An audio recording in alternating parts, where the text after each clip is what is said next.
Hit record. So, hello and welcome to Talk Flock, everybody, our bi-weekly living room salon without the living room. I'm Jerry. And I'm Anna. Every 2 weeks or so, we invite two friends from various fields to give brief but brilliant talks online on topics of their choosing.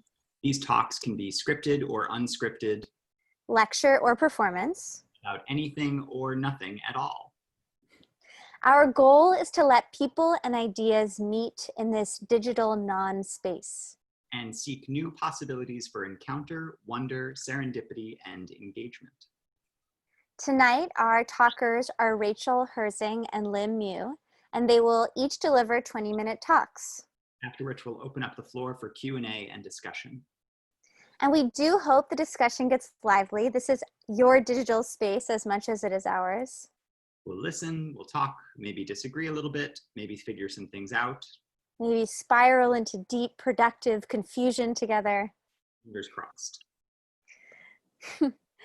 So I know that we have gathered here from many places, but I would like to acknowledge that Jerry and I and Rachel and Lim are speaking to you from the unceded lands of the Lenape, the Ohlone, and the Tongva peoples.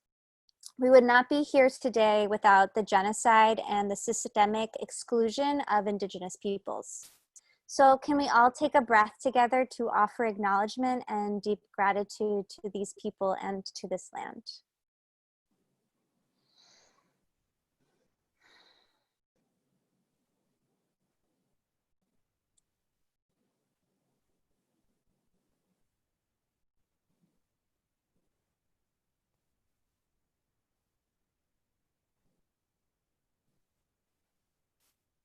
Thank you. So this acknowledgement is just a first step towards a lifelong fight to dismantle the legacy of settler colonialism and white supremacy. So thank you for joining us. Thank you, Anna. During that beautiful gust of wind came by. Really was a nice sound accompaniment to the breath. So a couple of points of Zoom etiquette before we begin. The first is please keep yourself muted during the talks and discussion portion unless you yourself are talking. Even a little bit of background noise can mess up the sound for everybody. Second, video is totally optional. It's lovely to see your lovely faces, but there's no be on camera. Third, we are recording tonight's session for archival purposes. Please feel free to turn off your video if that makes you uncomfortable and reach out to me or Anna if that worries you for any reason. Fourth, this is the chat box. We invite discussion in here as well as over the microphone, so feel free to use it as you see fit. And lastly, we are asking folks in attendance tonight to consider donating to the Center for Political Education, which is a vital resource for political organizations on the left, progressive social movements, the working class, and people of color, run by none other than our very own Rachel Herzing. So I will put a donation link into the chat box right now. If you can chip in a little bit even, that would be very helpful. We would be very grateful. That just about does it. So Anna, I'm gonna pass it off to you. I'm gonna give everyone like 30 seconds to actually open the link and navigate to this website. However long it takes me is how long it will take everyone else, I'm gonna assume.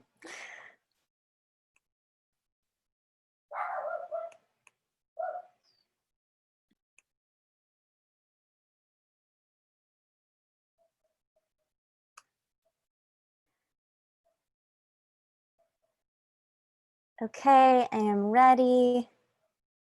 Wonderful. Reoccurring donation option, love that.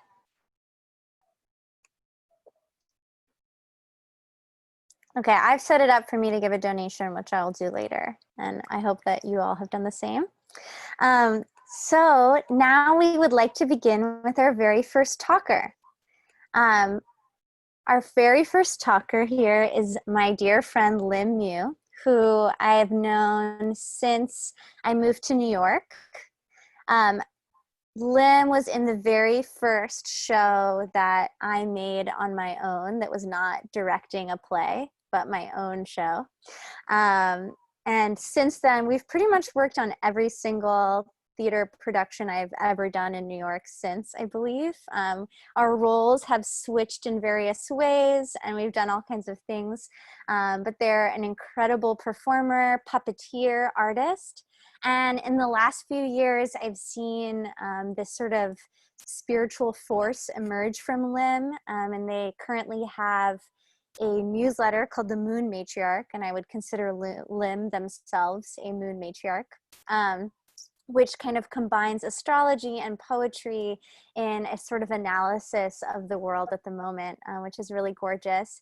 And if Lim, you would like, you could put maybe like information for people to subscribe perhaps to the newsletter, but you don't have to do that right now.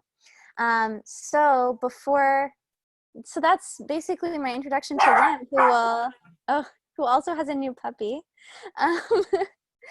And they will be speaking on a new kind of astrology and some animal cards. So whenever you're ready, Lim, you are welcome to begin. Hello, everyone. Anna, thank you very much. I will have to correct the pronunciation is mui. I should have mentioned that to you before, but yeah, just so you know, and everyone else knows. But also, I do like to go just by Lim. So if that's helpful at all, I probably only ever told you that I was Lim. Yeah, so mostly I'll just start out with like my background a little bit. I was born and raised in Santa Fe, New Mexico, which if you're familiar or if you've been there, will know that it's an incredibly spiritual place. The history with I love that we started with the breath. I was actually going to do that, but the history with the indigenous people there is vibrant, and it would be remiss of me not to say that, sorry, I don't know if I lost for a second. Sorry, I also got a dog, so this is La Fonda, speaking of Santa Fe, a name from Santa Fe. But yeah, the energy there is potent, and I want to say that I know the beginning of my spiritual exploration, and I don't have specifics, but I would be remiss to say that it wasn't because of where I was born and raised and the environment and the people. So yeah, as Anna mentioned, I was going to talk about the full moon that just happened, but I'm going to speak about it in terms of the Vedic calendar. If you're unfamiliar with Vedic calendar, that would make sense because you could potentially live in America, like probably most of the people on this, and you probably don't. I mean, I don't know, maybe there are people who are living in India, but it actually is much older than the Hellenistic calendar. It's 3,000 years older. Sorry, she's new, so, and I want to yell no, but I don't want to be like, yeah. Okay, it's a lot going on. I may need to hold her in my lap while I do this. Okay. Okay. So yeah, so it's 3,000 years older, and unlike the Hellenistic zodiac, there are 27 constellations. Okay, I'm just going to say a few facts about it. So one of them is that there's 27 constellations. They are called nakshatras. I could be butchering this. I'm novice to the Vedic astrology. I want to say that first. But there are 27, which in comparison to 12, you can imagine is a drastic difference. And unlike, come here. Sorry, I have to do this. Come here, it's okay. She's new, so she gets really frightened. Okay. I'm gonna take a breath. If you want to join me, certainly do.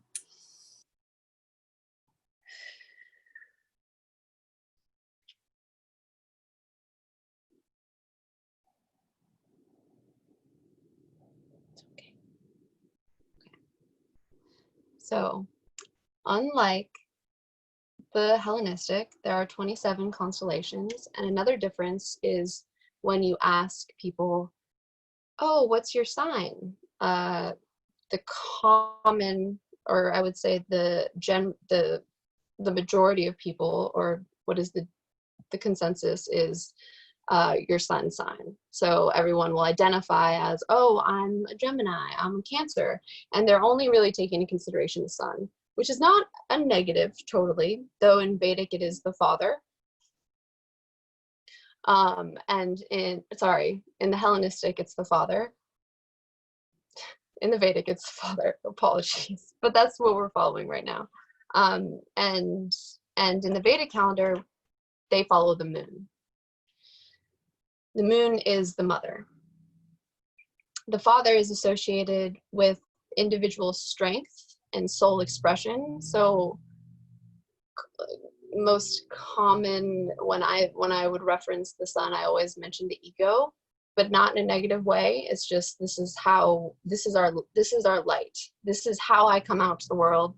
This is who I am. So it's not the negative connotation of the ego. And then the moon is the mental reactions and emotional state. So the moon for me is all that we cannot see. It's the unseen driving force. It's the non-physical of everything that connects us to all. It's infinity. And I loved in this description, this Vedic description, that it's mental reactions, because how I was referring to the sun, I was referring to the sun as the mind more of thinking. And really, if you think about it, the moon is we process feelings, and we process our feelings, and then they turn into thoughts. Okay, that was a bit of a tangent. Another aspect of the Vedic astrology is that it is sidereal instead of tropical. And what that means is the Vedic calendar takes into consideration the precession of the Earth, which means every 27 years the Earth moves 1 degree. But over time, that moves our relation to the constellations. So for the Vedic, it's like better way to, or a more abstract way of thinking of it, which is how I usually communicate, is the Vedic is like looking at the stars and figuring out behavior or events, which is usually what astrology is for. And the Hellenistic, the one that we commonly follow, is from the Earth's perspective, our relation to the sun and the moon and the planets. So it's just a different perspective. And I wouldn't say that one is right or wrong. You know, I would say that I believe in mass consciousness, and I believe in the power of the consciousness in the mind. So if you fully identify with a Cancer as your sun, and that's like who you are, then I would say that influences you, and you can identify as that. But I would recommend looking up your Vedic birth chart if you are into astrology. Okay, that was my winded tangent about the Vedic calendar, Vedic astrology. So now I'm going to talk about now in the present, which is going to be much easier for me to speak about. And I'm going to drink some water.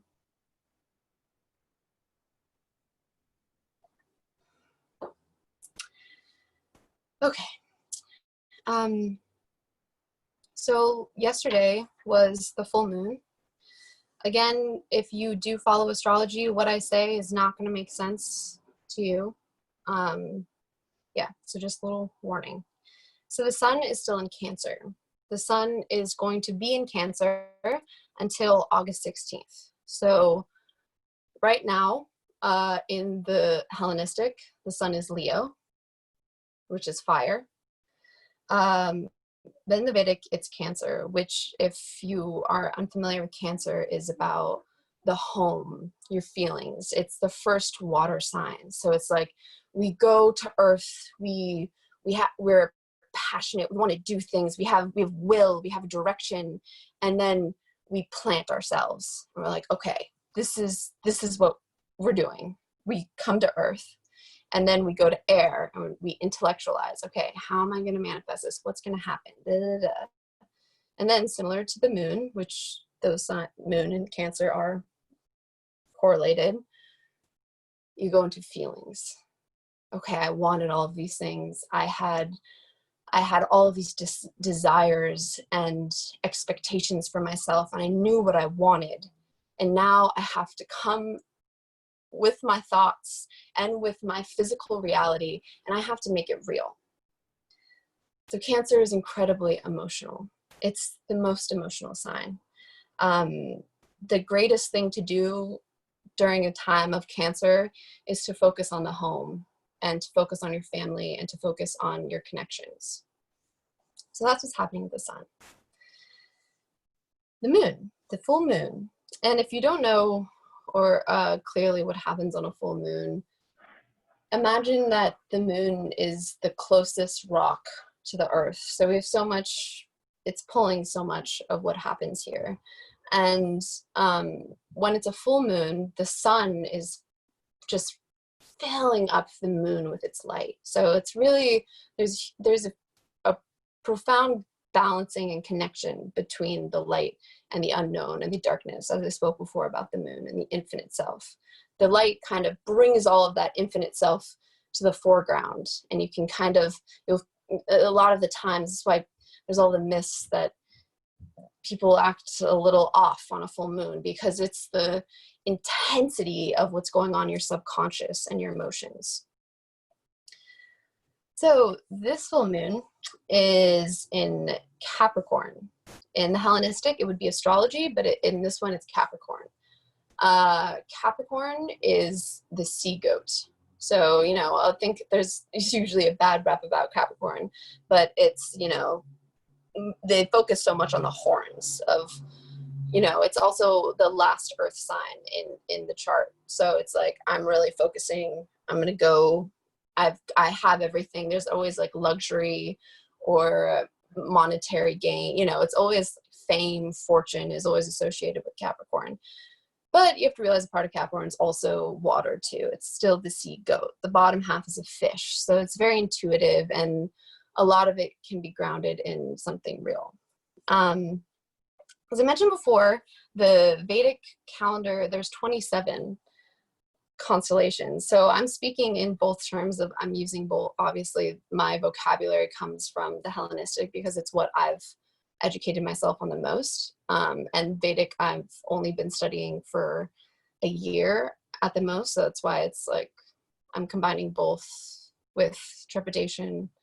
But yes, so the Vedic, there's 27 constellations, and I will admit, I do not know the details of all 27, but I will say I can speak off of the behalf of this full moon. And this full moon, it is called the Shravana. It's the 22nd constellation.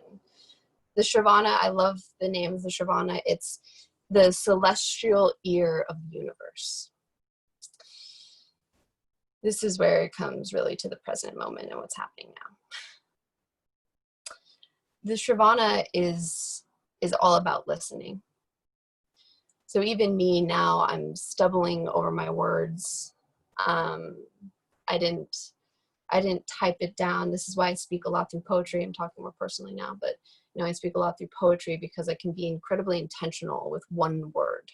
I can use 3 words in one line, and that can say the vibration of everything that I feel about the full moon or the new moon. So when we listen and when we quiet ourselves, see, it's making me want to already be quiet. That's when we listen to our surroundings. You know, if we think about what I just spoke about the earth, you know, we have this fire, we have this flame inside of us that wants to come here and wants to be good and wants to be truthful.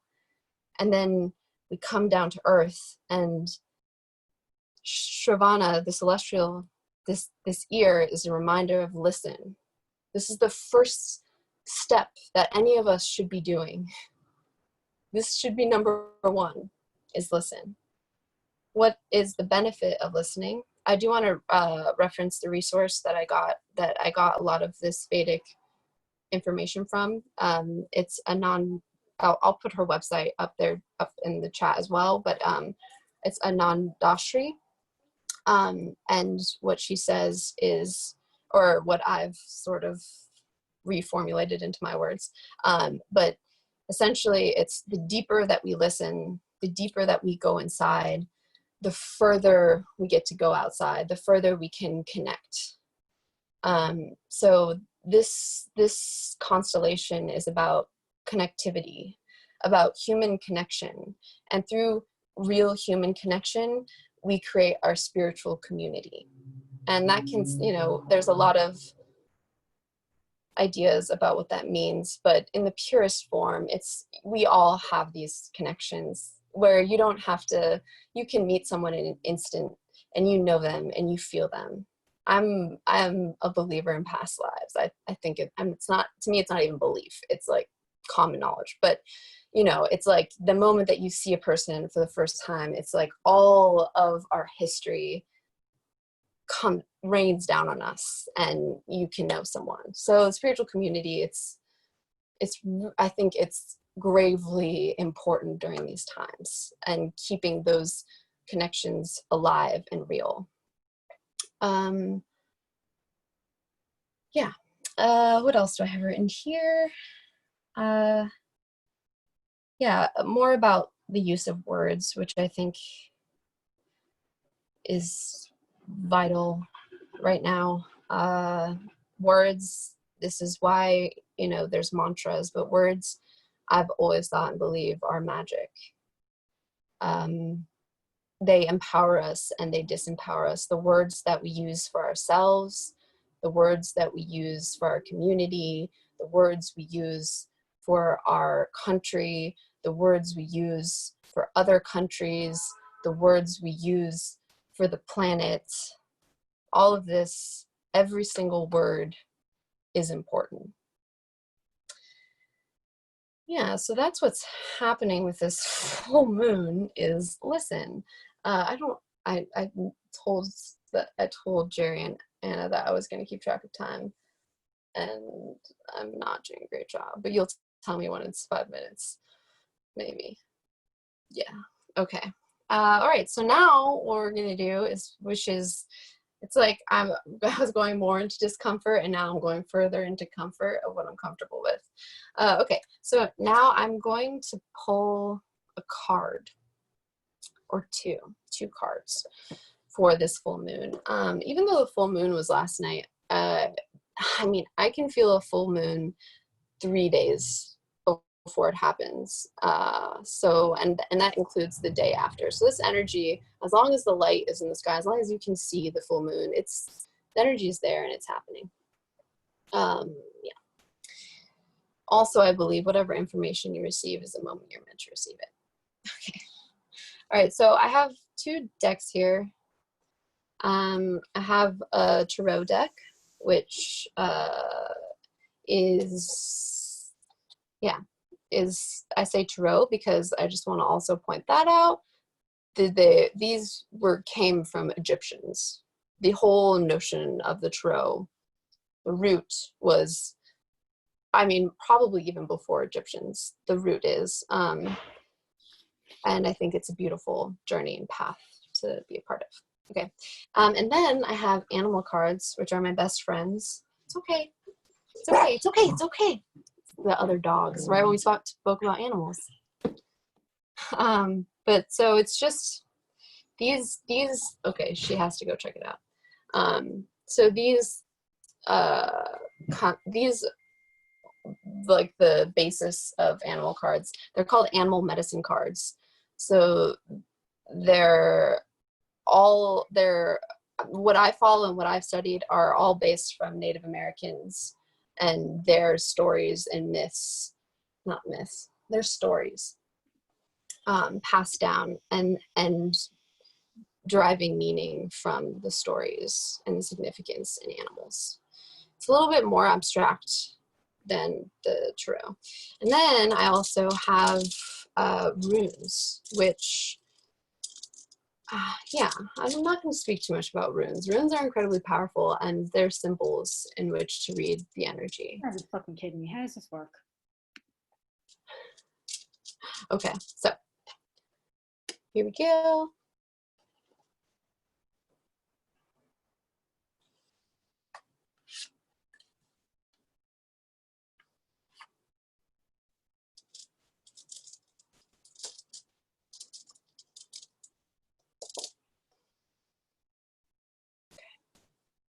All right, so the tarot that we have, I just got my 5-minute call. This is gonna take more than 5 minutes, so I'm gonna do this really quick. The tarot I chose was the Devil card, probably the scariest card in astrology, but I'm gonna break it down really like simple. I'm not even gonna show the picture because it's a little too intense right now. That's not right. I'm gonna show the picture. Okay, the devil, it's like we think of the darkness and something evil coming through and something bad. But the devil in the terms of tarot and what I truly think devil is materialistic. So it's materialism. It's when desire, this is where sin comes in, right? It's where desire has gone too far and we're just eating and chewing until there's nothing left.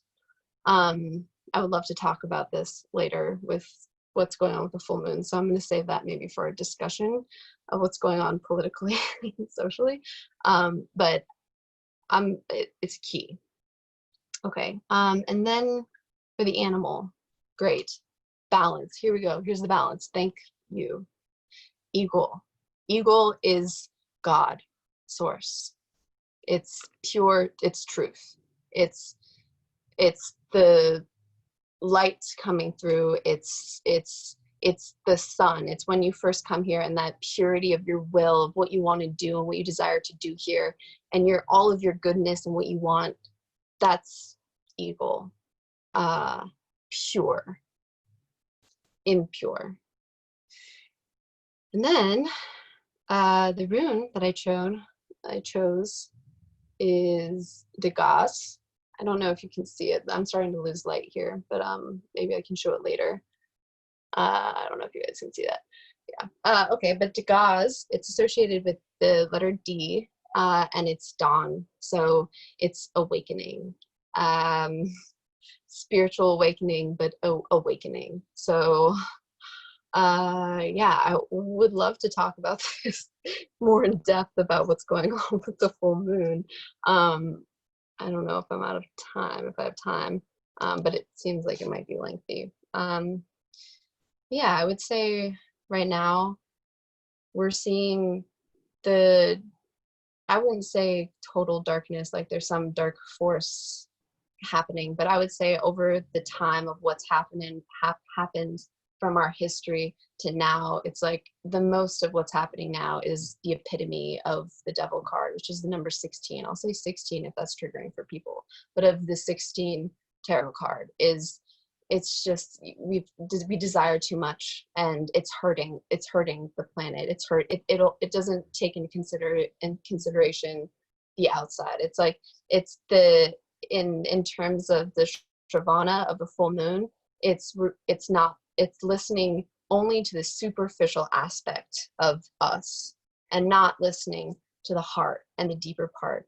If we're listening on the superficial, then whatever's happening and how we connect to the outside and to other humans and the people around us, it's going to be superficial. So it's not a deep connection. And I would say the eagle is on the other side, and it's a calling and saying, we're if you listen deep enough, and what's so great about quarantining is it's really a time where people have had to do the work and have had to go deep and have had to go to this pure voice, that first voice. And dawn, I feel like that's just affirmation. If there's an awakening happening, and the awakening, I would say, is listening and patience. Okay, I'm probably at 5 minutes. Yeah, and I can't wait to talk more, and I can't wait to hear Rachel speak. Thank you for your time, and I look forward to hearing your questions. Thank you, Lim. That was really illuminating in so many ways. And I'm so It glad was a we lot. got A I'm chunk so full. yeah, everyone can give their spirit fingers. We have space for any clarifying questions right now. So if you would like a term defined or something that felt confusing, just clarifying questions right now for Lim, and then we'll have our full discussion at the end after Rachel. That's great. Does anyone have any clarifying questions? I feel like I was a jumbling mess, so I feel like there would be some, but Maybe people are still processing. yeah, it was the last card I was expecting, but it also makes a lot of sense. Okay. Well, okay, great. We'll hear more. We'll ask some more questions about the full moon in relation to those cards after Rachel. But thank you so much. Thank Lim. you. Yeah, thank you to the puppy. Thank you. Oh yeah, LaFonda. LaFonda, thanks for joining us. So now I'll pass it to Jerry. Cool. Yeah, thank you again, Lim. That was wonderful. And thank you, LaFonda, for all of your research assistance as well. So it is a total pleasure to get to introduce you all to Rachel Herzing. I met Rachel 2 years ago at this really fabulous residency in upstate New York called Blue Mountain Center, where I also met Jim, who's here. Hi, Jim. And what's very cool about Blue Mountain Center, besides that it's like a very big, beautiful sort of kind of like Scandinavian style lodge cabin that you're staying in and having these beautiful meals, you're being fed very well, and you're on a gorgeous lake where you can swim every day. To me, what was most exciting about it was that it was a mixture of artists and activists. And as a result, the conversations that we were having around the dinner table and swimming in the lake always ended up being very, very interesting as musicians and painters were talking with people like Rachel, who has spent the energies of her life really fighting for quite extraordinary causes. And when I got to Blue Mountain Center, I remembered being excited by this mixture, but also sort of like unsure what it would be like, frankly. At that point in my life, having political commitments, but not necessarily being politically committed, if that distinction makes sense. And I remember very quickly meeting Rachel, maybe on the first day, and feeling like, oh my God, that's it. Like, that is what an activist looks like. She's amazing. And what impressed me about Rachel then, and continues to impress me now, as I've had the pleasure of reading her essays, listening to her speak, learning more about her work, is what I would call the range and depth of her vision. That what Rachel taught me at Blue Mountain Center, and what she continues to teach me in her writings and speakings, is how to see past the immediacy of what's going on in the political world, and to the importance and necessity of having a goal, quite simply, and the importance and necessity of understanding theory, of understanding deeply how the systems work, so that you can work to dismantle them, so you can work to make something better. I say that and it sounds very simple, and yet talking with Rachel even that first time exposed to me how much I was in a position of reacting rather than a position of creating. And the work that Rachel does, to me, seems like it sees very, very far into the distance and has the courage to imagine a world that we want, a world that we can make. And Rachel has the commitment and the chutzpah to do it. So with all of that, I'm very excited to hear from her today. Please give a warm welcome to Rachel Herzing. Thank you so much, Jerry. That was such a lovely introduction, such a beautiful, warm introduction. And I'm really, really grateful for it. And I'm grateful for you and Anna for creating this space for people to be able to speak together. And I want to additionally offer my gratitude for Lim for opening up. I'm not a spiritual person. I don't have any kind of spiritual practices. And I'm glad that Lim brought that kind of energy into the space. It's a good balance to my materialist self. And I mean that not in desirous of material things, but like rooted in the material world. Like I talk about, you know, kind of what I can see and feel and hear, right? So it was a really nice balance to have Lim open us up in that way. And I have all kinds of things cooking in my brain that I'm hoping we can talk more about later. So I guess I'll start by saying I think we're living in really weird times. And I think if we face facts, we can admit that. Right? The COVID-19 pandemic has dramatically transformed life on the planet. It's forced us into taking new precautions. It's forced us into new ways of working and new ways of relating to each other, as well as taking the lives of hundreds of thousands of people and making millions of people sick across the entire world. We also know that we're teetering on the brink of what is projected to be the worst economic period in US history, which will no doubt bring austerity measures and mean even, I think, more pain for people who are already struggling to do things like put food on the table or keep a roof over their heads. Hundreds of thousands of people have also taken to the streets in every single state in the United States in protest of systemic racial injustice and state violence. And while those protests have centered Black people's experiences in this country, and I'm grateful for that, I think that's correct, they've also been multiracial in nature, and they've targeted the institutions and the symbols of this country's deep-seated racism and xenophobia. And they stretch beyond simple Black and white dichotomies. So I think what is part and parcel of this kind of whatever trifecta of crises that we find ourselves in right now is a kind of callous indifference from the United States power structure. It's running through all of those things. Right?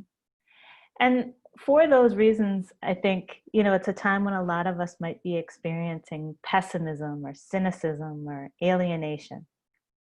And I think the scale and the scope and the magnitude of the stuff that we're facing right now can be daunting. But I have a deep belief in people and in our capacity to transform our condition. I think this is a period for unbridled optimism.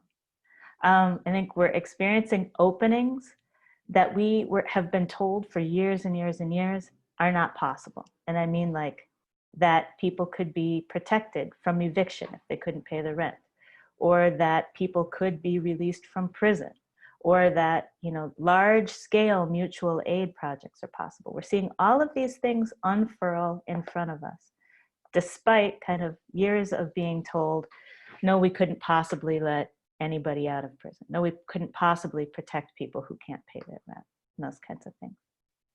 And I think if these openings that we've been experiencing are even a little indication of what's actually possible, then we have a really amazing opportunity to radically remake our world. And I think in order to do that, one of the most important tools in our toolbox will be political education. I'm going to talk about political education today, and I have to say I did not anticipate that. When Jerry said I could talk about anything, my mind went totally blank. And I was like, well, now I have nothing. Then I started thinking about like what's mostly been on my mind is this period that we're living in. And it's so full of hardship, but it is also so full of possibility. And I come from, I think as Jerry alluded to, a political training that is deeply committed to study and using study as a way to help us make sense of the world. And today seems like a good day to lift up kind of two of my big influences. So I'll say one is that it is August. Some of you might know this as Black August. Every single year, August is a month of time to honor the legacy of struggles for Black liberation, to elevate the plight of imprisoned people, particularly political prisoners, and to commit to a program of unity, self-sacrifice, political education, physical training, and resistance. And this is a program that comes out of US prisons after a period of great unrest in the US prison system. And then the other person that I want to elevate is an organizer named Rose Braz. 3 years ago, we lost Rose to cancer, and her life and her incredible legacy were cut far too short. Today is her birthday. August 4th is Rose's birthday. And I cannot overstate the influence that Rose had on my political development and my political commitments. So I'm extra glad to be here during the month of August on Rose's birthday to talk about political education and how we can use it to remake the world. So I'm going to do something that I usually only do under extreme duress, and that is to use some slides. So I'm going to show some slides. There's not a million of them, I promise you, and they will have pictures on them for the most part. So this guy here, can you all see what's going on there? All right. This guy here is a guy named Frantz Fanon, whom probably some of you are familiar. And he, I did myself a bad thing here, whereas I put my notes in a place now that I cannot see them. Can you still all see that in your big screen and not all of my jazz in the background? Okay, great. So Frantz Fanon was a psychiatrist and a political theorist and a revolutionary. And this particular quotation I find really exciting, right? It opens up your mind. Political education means opening up the mind, awakening the mind, introducing it to the world. To politicize the masses is not and cannot be to make a political speech. It means driving home to the masses that everything depends on them. And I feel like that's such a really, really crucial thing for us to be thinking about now. What are our commitments? What are we obligating ourselves to? And so what am I talking about when I talk about political education? I'm going to share a definition that we use in my organization, and many, many moments of gratitude for Anna and Jerry for helping promote our organization. And I'm going to take a page out of your book there, Anna.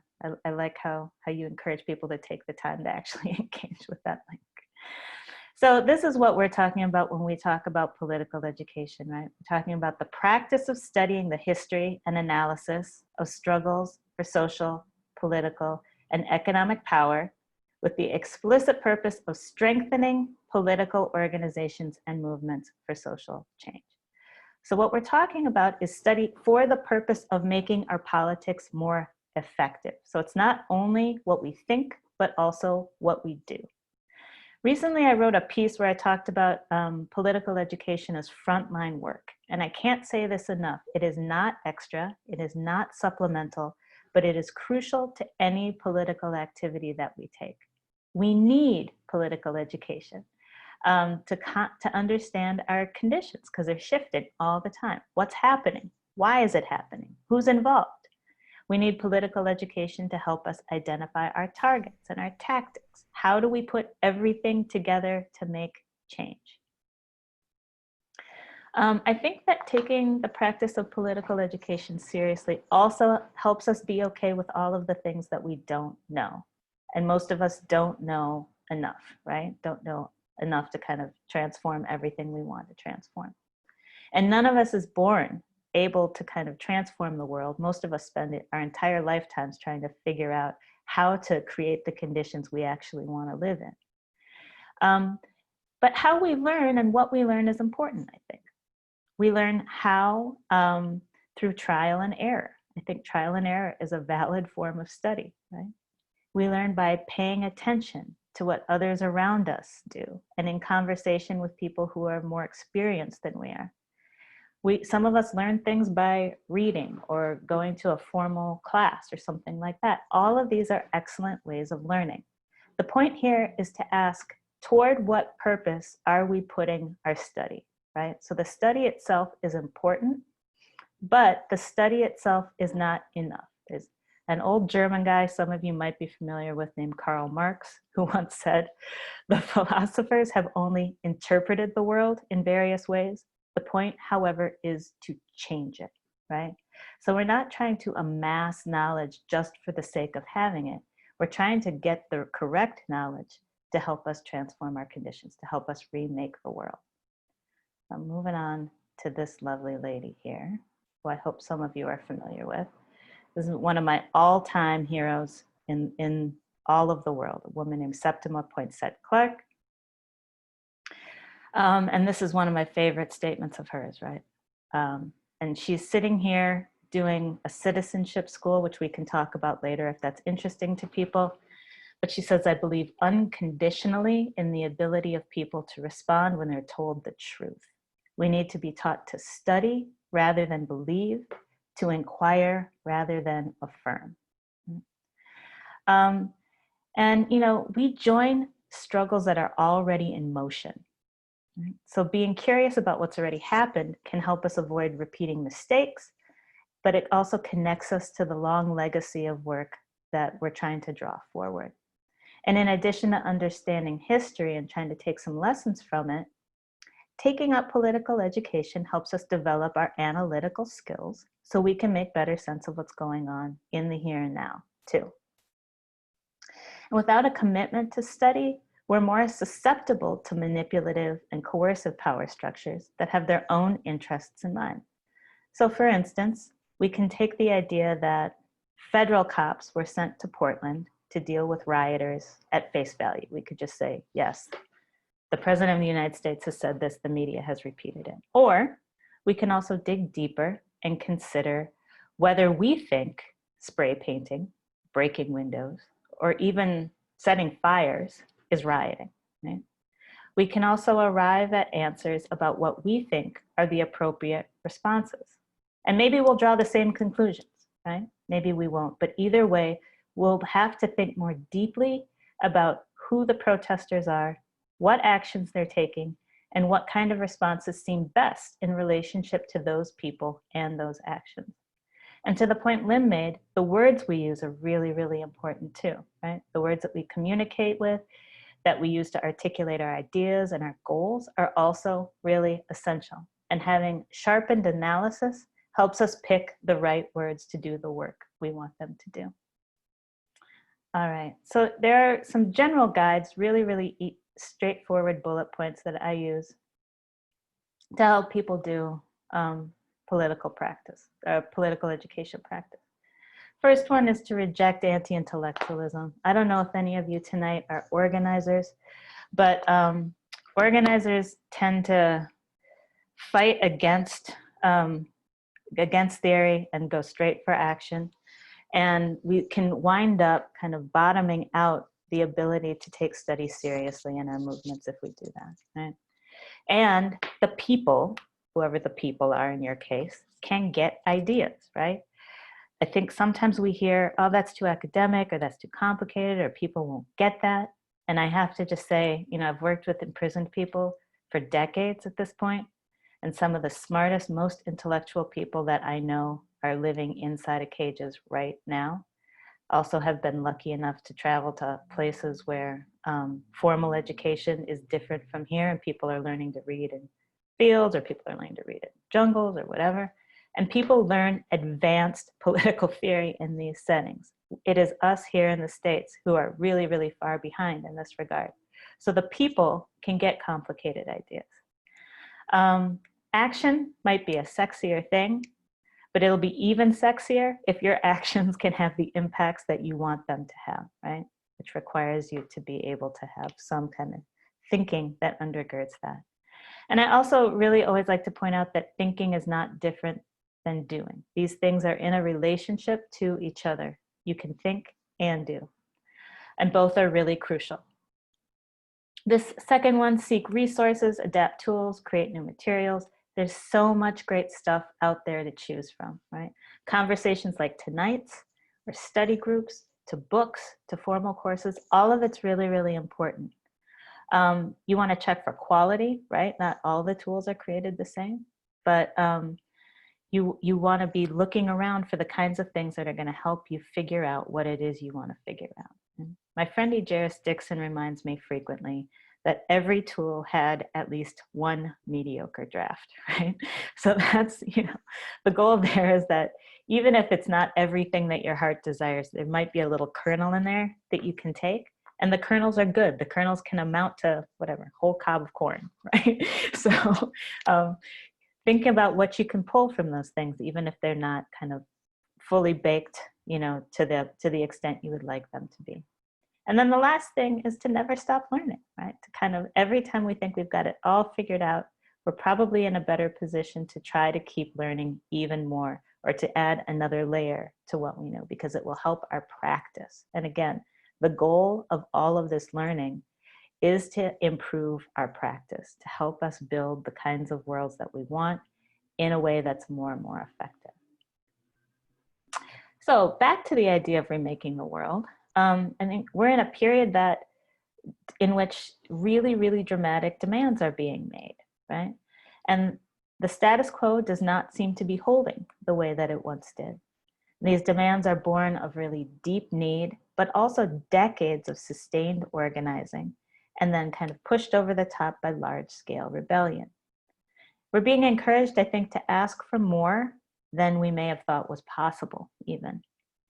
How we understand some of these demands, like cancel rent, or free them all, or give land back, really depends on the kind of analysis that we're applying to them. So if we put in the good work to be able to take these ideas seriously and to really engage with them and grapple with them, then we'll be able to think more seriously about how to put any of those things that we're trying to advance into place.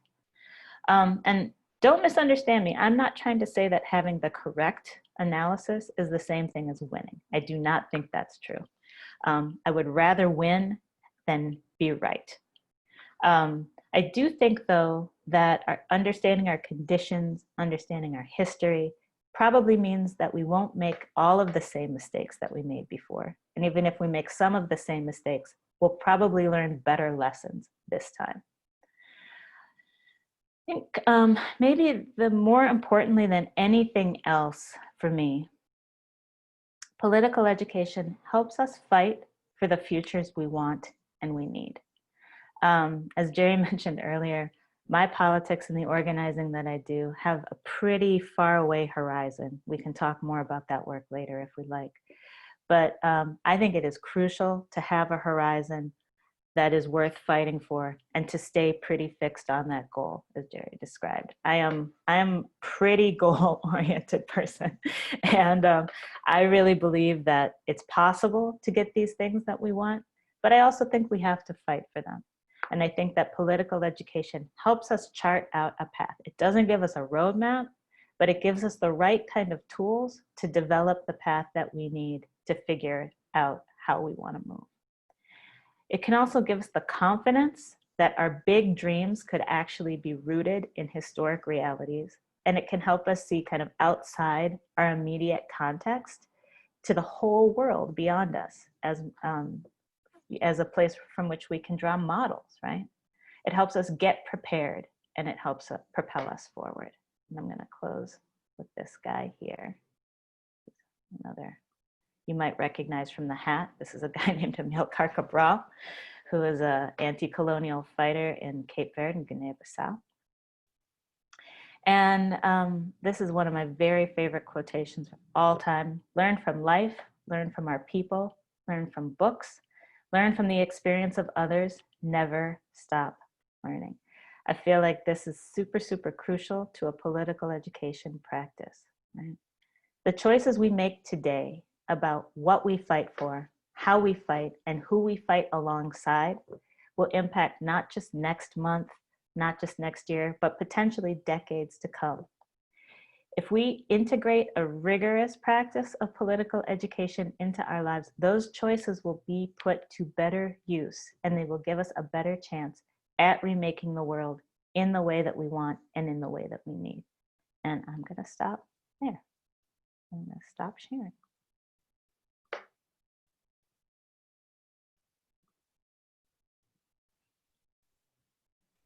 Thank you. Figure out how to stop sharing. Oh, I think I can get you here. Can you? Yeah, I'm all locked up for some reason. There, thank you, Jerry. Yeah, thank you so much, Rachel. Let's give it up for Rachel. Wow, so I feel like I'm full of questions for both of you. And maybe I think I'll start here. Rachel, I wonder, what are you learning about right now? Let's see. At my organization, we're teaching a class right now on rebellions and long-term organizing. And so I am refreshing my memory of the 1992 LA uprising. And that's actually been remarkable because it seems so recent, but it's actually been quite a while now. And so I'm reminding myself of like, what was all the stuff that kind of was happening that had that being a catalyzing moment. So I'm learning about that. I'm spending a lot of time thinking about the period that we're in, and I'm trying to learn about left strategy. I think that the period that we're in right now is one, like I've been saying, that I think has all of these, like brimming with opportunity. And I feel really, really worried that we're not taking enough advantage of these openings, that, you know, kind of also all the weighty stuff that I described at the start of my talking is kind of preventing us from getting out from under that to think seriously about how much we could actually be asking for right now. So I'm trying to learn about left strategy. And then, I don't know, I'm always trying to learn about Black people's liberation. So I am reading a biography of Cedric Robinson right now, and I'm also reading a biography of C.L.R. James, and trying to figure out like, what are these continuities and what are the lessons to be learned? So that's, I don't know, lots of stuff.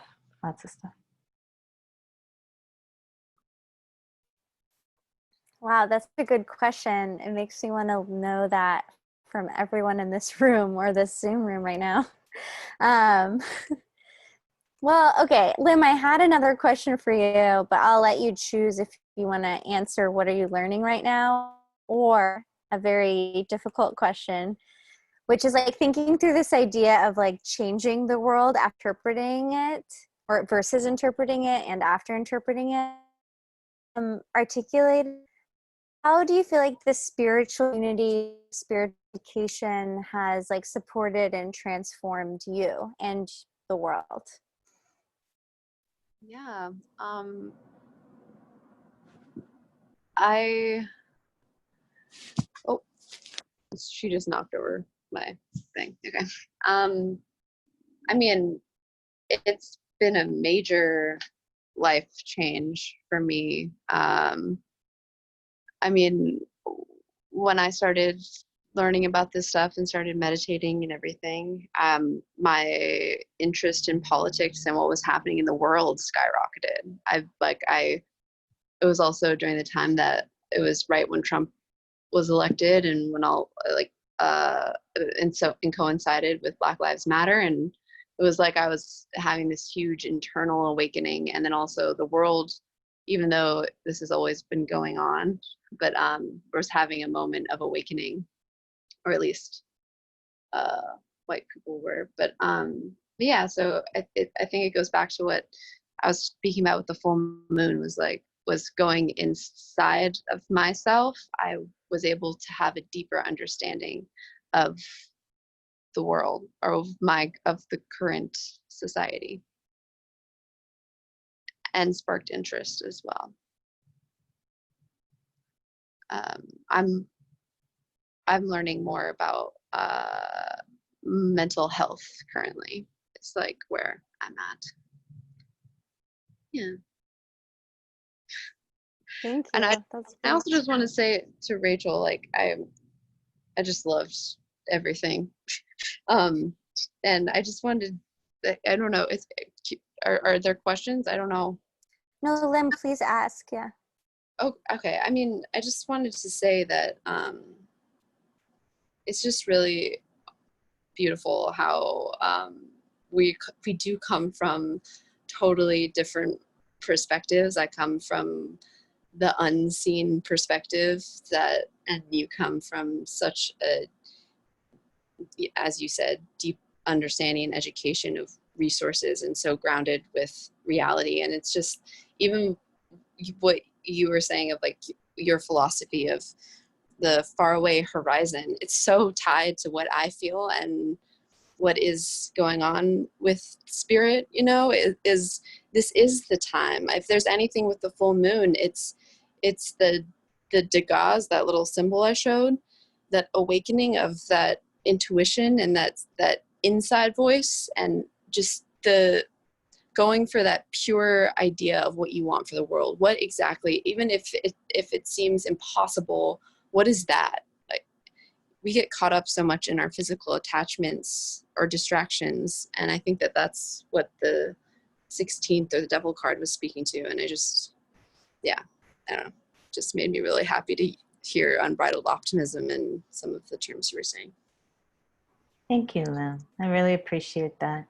And Anna, I really liked how you talked about interpreting the world and transforming the world. And I think like both of those things are so crucial, right?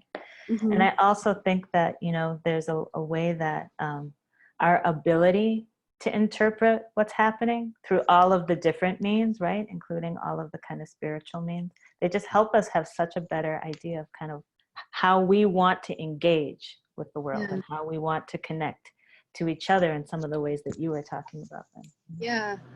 Well, when I first started this spiritual practice, and then also, you know, learning more about the history of our country, the word, you know, I was talking about how important words are, but the word bridge kept coming to my mind of I think that there's as you said, an opportunity right now with the coming generations and the youth, but also people's, just this opening of people's changing their awareness.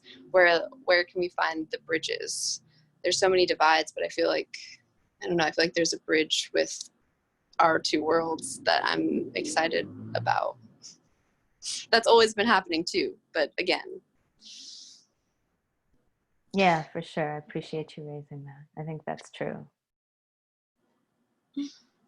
I have a tricky question here. Rachel, I'm reminded of a conversation that I remember having with you back at BMC, and you were opening my eyes to to what now feels like a very simple thing, but it's like so often what you see when there is, say, an instance of police brutality, one of the like stock reactions from systems of power is like, okay, we need to like gather more data and do more studies and like make sure that we have all the right data so we know what to do. And like, I remember you talking about how that's such like a stalling tactic by systems of power. And it's like, okay, what can we do now? Of course.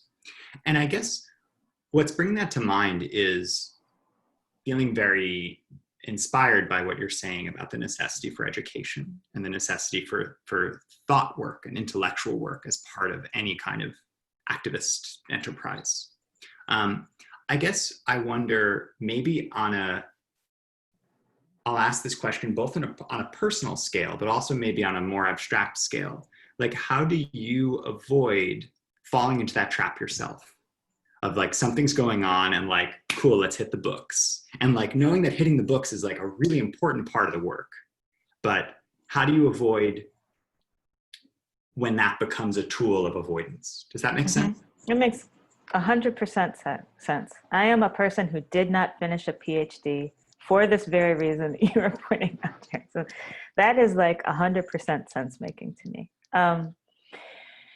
Yeah, I think it's really, I guess there are a couple of things that come to mind with that. Like on that kind of more personal scale, I think it is really, really easy to fall into the like, we need to know more before we can do anything. And I feel like we get disciplined into that by the state too, right? So the state's like, you know, I also come out of doing some work in the anti-violence movement. And, you know, that's a movement, I think, in particular, where for very good reason, there's a lot of kind of risk aversion, right? And so we were trying to promote some fairly transformative kinds of new practices there. And, you know, people kept saying, well, it's too risky. You're putting too many people at risk. You need professionals to do that, right? And I think that there's a way that this kind of being put off from using what you already know is part of that stalling, right? So in the case of the violence of policing, for instance, and I think right now we're in a really good period to kind of talk about what people's common sense actually is, right? People know that Black people get stopped more than anybody else. People know that people in Black male bodies get stopped more than anybody else, right? People know that people who are presumed to be Arab or Muslim get profiled as so-called terrorists, right? We don't need more data on that. And I think part of my point around that was that data doesn't fundamentally change what the nature of policing is, right? So the more that we know about how racist it might be, or how violent it might be, or how, you know, whoever gets impacted disproportionately by it, doesn't fundamentally change what it is and how it's used. What it does is fine tunes it to be able to do that disproportionate violence better. And so I think, to my mind, it is a stalling tactic that cities use a lot. We're seeing this happen all over the place right now, right? Where people on the streets are demanding defund or demanding, you know, transformational changes to how policing, for instance, but lots of other things happen. And cities are like, well, let us look into that. You know, we'll do a feasibility study, or let us look into kind of, you know, what the best practices are. And we should know what the best practices are because they help us do the work better. But if it's used to prevent transformation, I think that's a different thing than when it's used to advance our capacity to do something different, right? So, I mean, I don't know, like, all comes back to the same broken record that I said, you know, for 20 minutes in a row, which is like, it's not just what we know, it's how we're using what we know, right? So it's not like organizers don't need to learn and don't even need to do research on data, right? Like, we need to know kind of how things move and how much, you know, things are allocated for specific kind of areas of infrastructure or specific kinds of services, for instance, right? We need to know the kind of hard data. We can't just kind of go off of like, oh, well, my gut says I think this and this, but our experience is also valid. So I guess I'm not trying to contradict myself, but I'm trying to talk about kind of two strands of knowledge, right? There's the strand of knowledge that says being alive, being targeted by the police gives you a set of information that is good data, right? And might be better data in some cases than the data that police themselves put into computers to generate what are known as like crime stats or whatever, right? But then there's also the kind of information that I think is useful in terms of like thinking about things over a longer period of time. So over a course of history, what shifts? If we push this button, what shifts? Or if we remove these people or this set of practices or this set of tools, what shifts? So I think both are really, really crucial. And at the end of the day, it's really about like, toward what end is any information, is any knowledge being used? Sorry, that was a really long-winded answer and all over the place. Fabulous answer. Thank you. I think it's time that we open this up to the rest of the group. So if you have a question, you can either type it into the chat or unmute yourself and ask. And I see that Natalie has a question already. Would you like to say that question?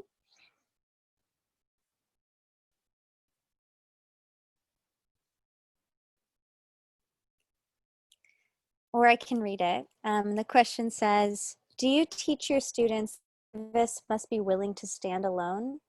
Not many people want to stand with you when it comes down to it. I'm assuming that's a question for me. Right. Lim, if you want to jump in though, you should go for it. I don't, and I don't mean to be flip about the question. I understand, I think, the spirit of the question, and I think you're right. I think sometimes you might find yourself taking an unpopular position, or you might find yourself offering a perspective that doesn't have a lot of other people coming along with you. When I teach people who are organizers and activists, actually what I teach them is that they should never go it alone, that we are always more powerful when there are more of us. And sometimes that requires us of doing the work of bringing people along with us, right? So there's that kind of old saying, meet people where they're at. And the organizer's like, yeah, I'm going to meet you where you're at, and then I'm going to take you to where I think we need to be, right? I'm not going to just leave you where you are if I think that that's harmful to you. But that means that as organizers, we have an obligation to help make sense of the where we want to take people. We can't just yank people where they don't want to go either.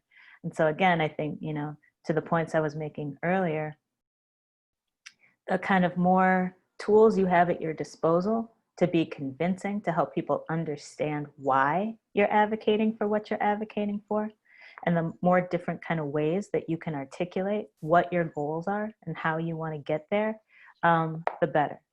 But one person, this kind of whatever US centric idea that like one person can just change history, you know, I like the spirit of that a lot. And I think that that encourages people to take action. And I think that's super affirmative.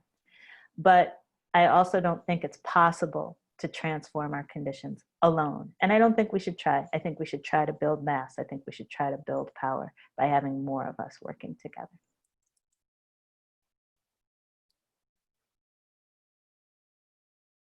Thank you. I'll also say it's just debilitating. I mean, when I mentioned earlier that I protested so much in 2016.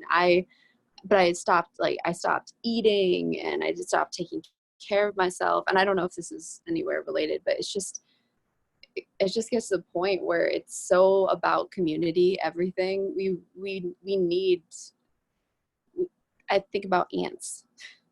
You know, the ants work together one by one, and one piece of sand, and they're putting it, and they have no idea where it's going, but they just know what they're doing, and they put the little piece of sand, and it makes a huge anthill. Like, it's, I don't know, but I just think that's really important. Yeah, and just to this point that you were raising here, Natalie, I mean, I think it is true. Sometimes people say they'll be with you, and then when it's time to get going, there you are, you know, out on your own. And I guess, you know, I want to affirm that, yes, that is true. And I am a person who has organized around a set of politics that have historically not been particularly popular. So I understand the kind of like, and then they left me standing. They said they were going to come, and then I was the only one moving ahead. And I guess the challenge there is to not get discouraged. And that's, I think, where the political commitments really, really make a difference, because they help carry you forward, and they help, and I'm not trying to encourage people to be zealots either, you know, and just be kind of like unthinking, I'm going to charge ahead regardless. But it's like, if you have a grounded sense of why you're trying to do what you're trying to do, hopefully that can propel you forward and help keep you energized, even if people fall off. But I take your point. I think that can be really discouraging. I have a question.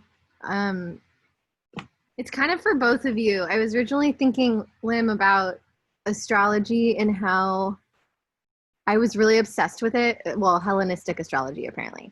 But what I now understand to be a certain type of astrology. But over time, I felt that it was like easy.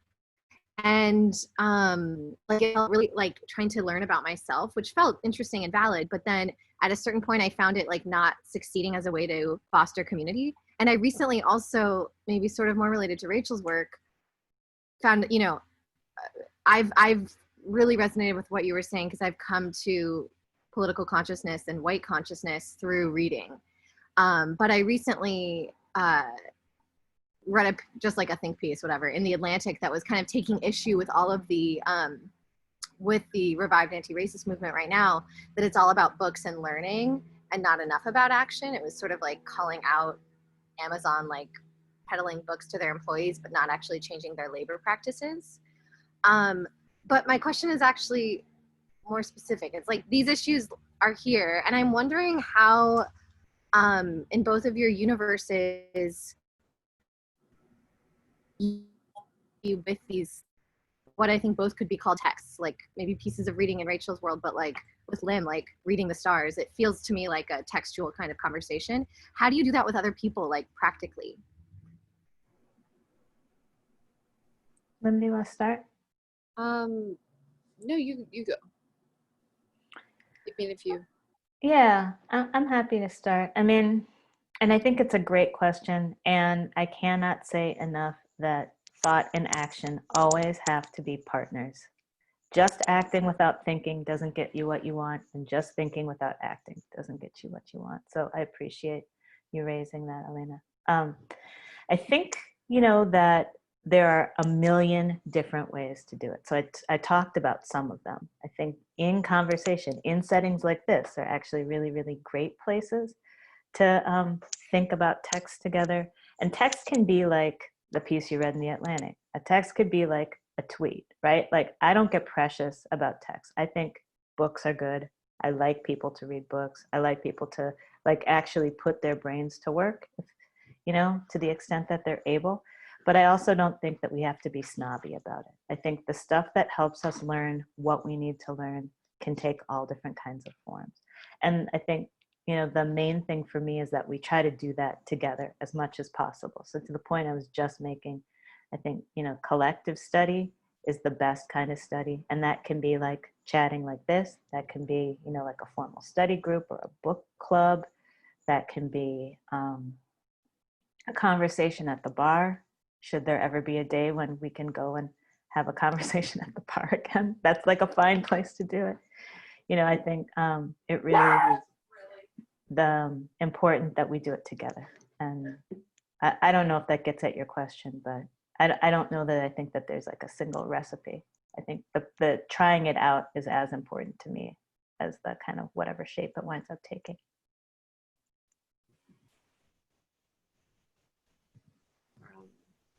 Yeah, well, I feel like my answer is gonna connect to your answer probably, but I feel like there can be such a you feel pretentious talking about the stars, or you feel like I know more about blah blah blah, and to me for me it's all based in love. That I have a deep understanding, or I've studied, I've learned, I have a deep understanding of it, and to me it brings like, I can understand more of someone else's behavior in my life, but I can also still love that person and empathize with that person, knowing their star chart or knowing what may be influencing them. And I'm all for book clubs, but with the stars, I feel like, it actually, Anna and Elena, there's certain people that you meet that are really interested and want to know and want to figure out more.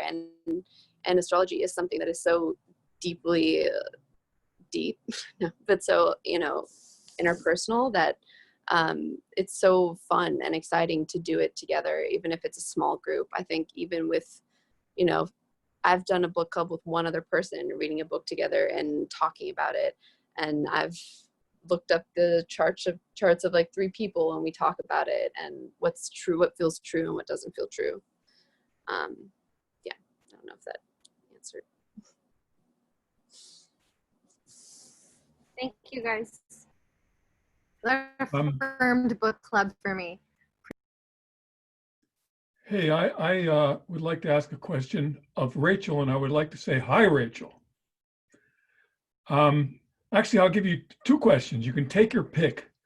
One is, I'd love to know what you're doing, your center, what you're thinking about in terms of political education specific to this period of time, the pandemic period.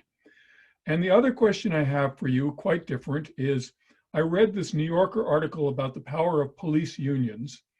And I must say, it made me feel very, very gloomy because it seems as if the power of police unions is baked into contracts and court decisions. And normally when you go out on the street or you go out and try to create pressure for political change, you're trying to influence people like mayors and governors and so forth.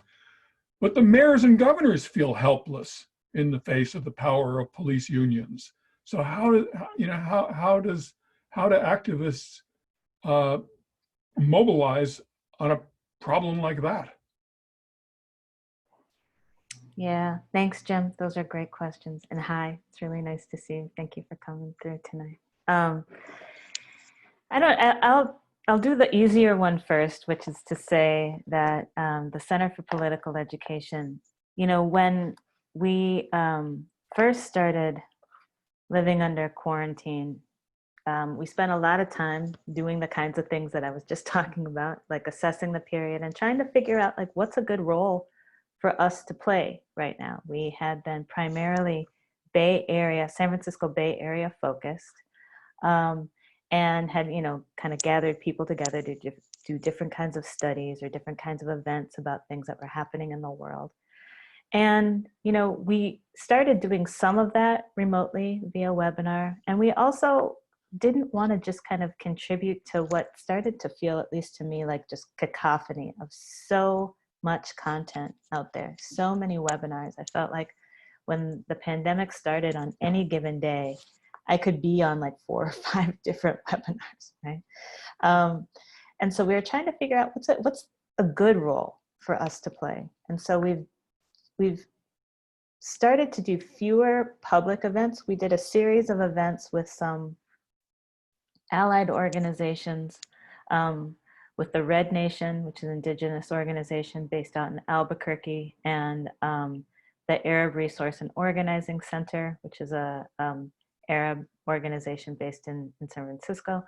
And we did a series of what we called Friday night forums. So we would just talk about different kinds of issues under the pandemic, under the conditions of the pandemic, and kind of what were some lessons that could be learned. So our 3 organizations did a series of those.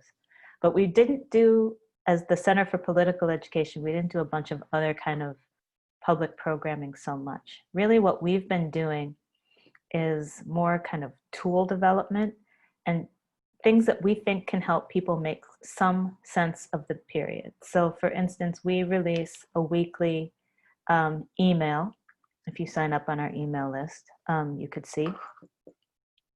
And what those initially was a way of kind of dealing with or making sense of the kind of huge flood of information out there about the pandemic. So it was just like from, our organization is a purposefully left organization.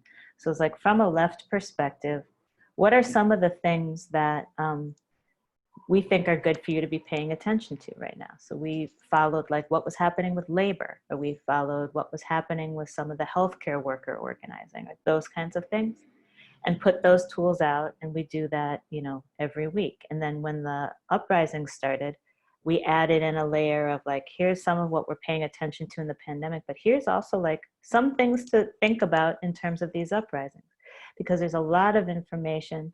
And so we're just trying to figure out how to help in that way.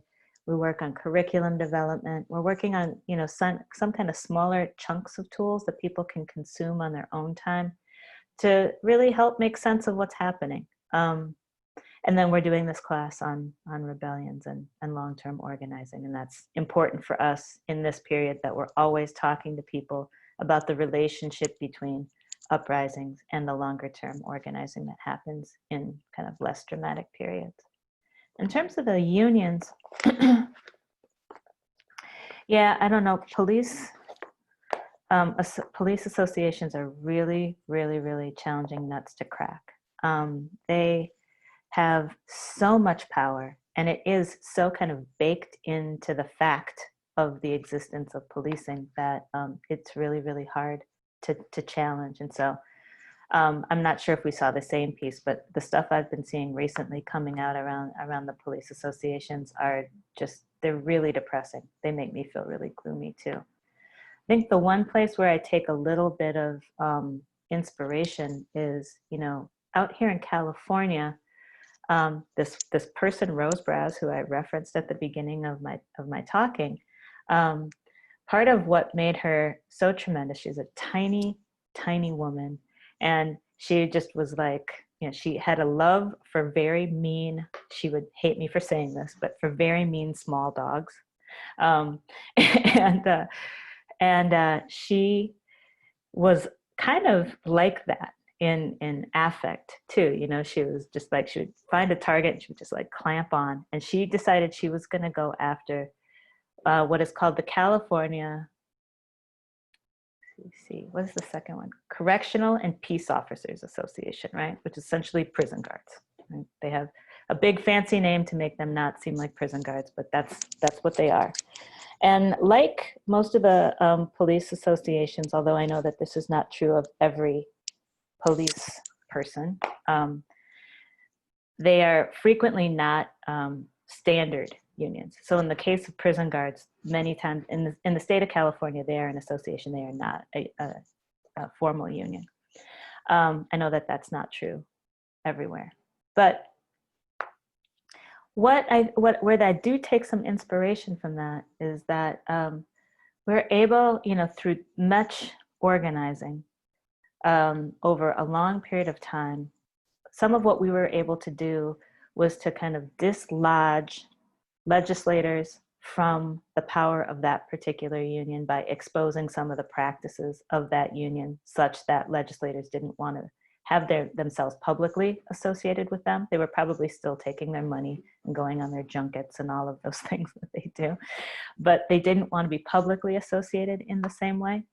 And that was able to drive a tiny, tiny little wedge, which if you are a good organizer, you look for any crack and you try to get in there and force it open even further.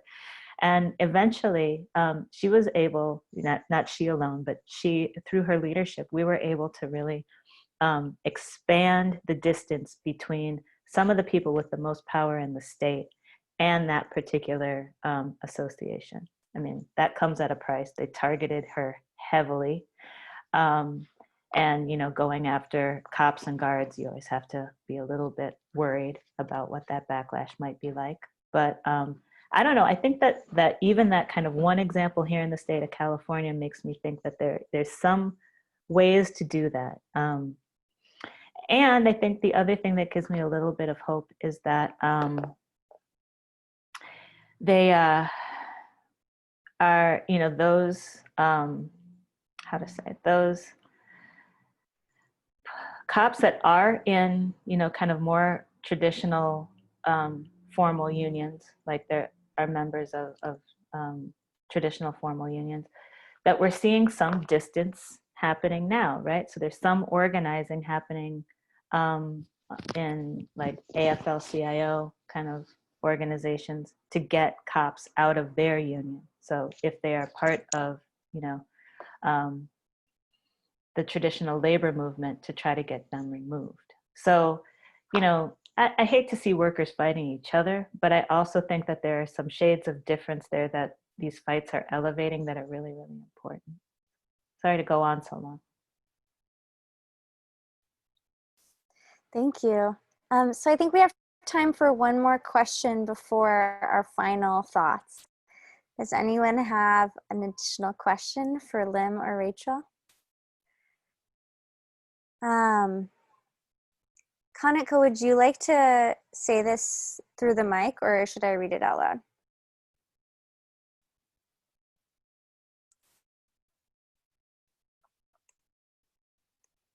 Okay, I will read it. Rachel, the Clark quote about truth, study, and inquiry really resonates with me, but I'm also thinking about how these ideas and this language has been appropriated and distorted to promote conspiracy theories, denial of climate change, anti-mask, anti-vaccine science, etc. So when educating yourself means very different things to different groups, and these groups arrive at different and often mutually exclusive truths, what role does political education play in contending with or negotiating these differences? Yeah, that's a great question. And, you know, as I was saying during the time that I was talking, you have to assess the quality of whatever, you know, resources that you're engaging with. And, you know, I don't think that there's a single standard for that, right? So you have to think about, like, who do you trust? Who do you respect? Run it by them. And I think we are in this period that some people are calling, you know, whatever, a post-truth period, right? As if there could be a thing. But for me, the goal of political education is not to kind of arrive at a single truth. And I don't mean to go all like postmodernist on this and to act as if there are no true things. I do not believe that. I think that there are some truths out there. But to my mind, the goal of political education is more to learn what you need to know to do the thing you want to do. And all of us do not want to do the same thing, right? So my goal in understanding the science of the pandemic, for instance, is to figure out what precautions do we need to take to protect the most people possible, to stem the tide of the pandemic, and to get us in a place where more of us can be healthy and not, you know, susceptible to it. Other people might look at the same information to figure out, like, how quickly can I, speaking of bars, open my bar? Or how quickly can I go get a haircut? Or how can I explicitly politicize this science because that serves my purposes?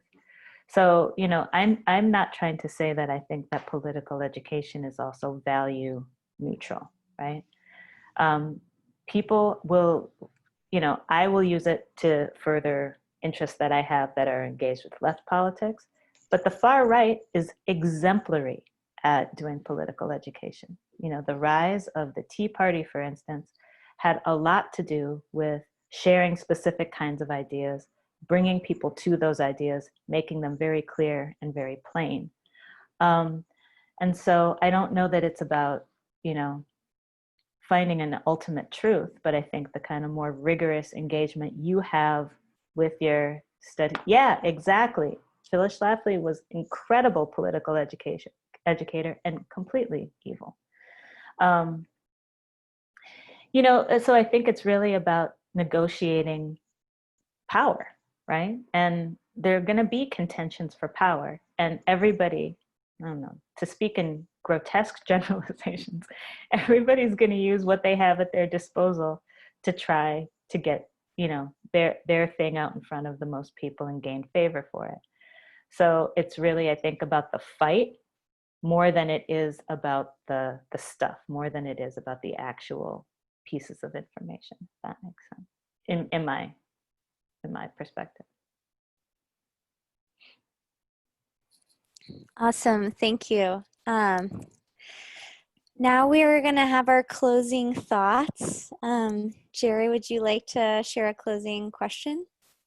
Yeah, I was wondering, just to kind of tie these two, again, as always, the talks are very different, but they're exactly the same. To tie these two together, I was wondering if we can do like a little bit of a moment of collective dreaming, collective putting out energy into the world. And I'm interested in hearing from Lim and Rachel, and maybe from one or two people from the audience, if anybody wants to share. What is the world you want? What does it look like?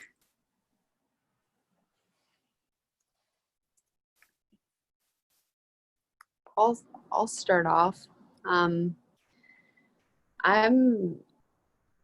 For me, I want us to be at the pace of nature and of the earth, and to connect it to the Vedic full moon of that listening. I mean, this is really out there, like utopia style, but I would love for a community to be together and be so connected, so deeply in tune with their internal voice or their higher self, that there would be minimal communication. There could be, you know, I don't know. It just, for me, it would start with an alteration in communication and how we relate. And to me, it does start with pace and slowing down and really listening.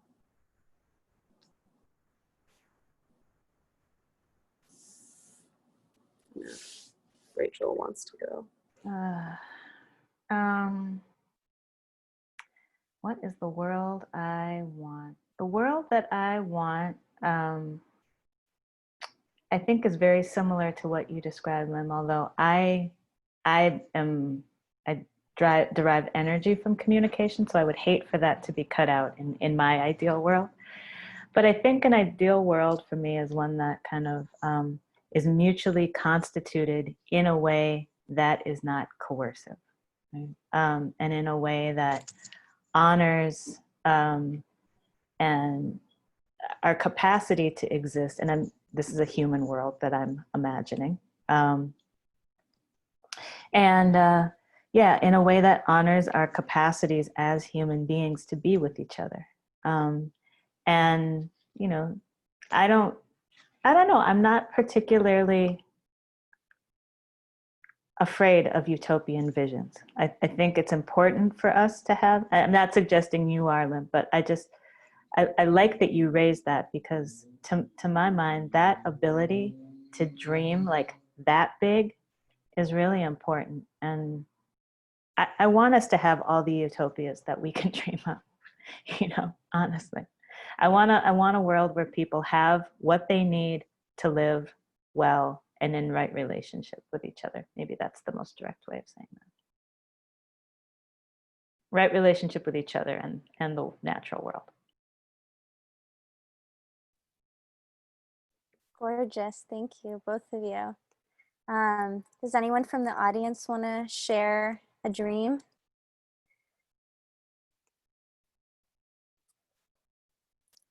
All right, wonderful. Thank you guys all so much for being here. I'm gonna take a second again to put that link in the chat to donate to the Political Education org. And we don't have a date for our next talk flock, so hold tight. That information will come. But thank you guys all so much for being here. Jerry, do you have any final words? Just let us continue to have the courage to dream such utopias, and to the vulnerability to hear utopias, the listening. Yes. Thank you all. Yeah. Thank you. Thanks, everybody. Thank you so much. It's been a real enlightening experience.